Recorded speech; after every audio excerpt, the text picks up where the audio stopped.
I think individuals can create peace in their communities just by first looking for those local organizations, the local activists, different places that they may be able to get involved that doesn't seem overwhelming or too much or demand too much of your time or money or energy, because we're kind of asked and pulled in different directions all day long, so it's hard to find that time. But in something that really gets into the heart and the soul and you really feel it, you want to put that time in and you want to be part of something and create that change.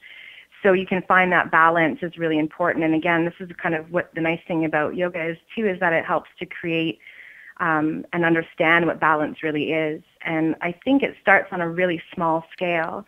So like for myself with the Yogathon, it was a local initiative, a community initiative where we came together and we created this change and level of hopefully peace for people globally.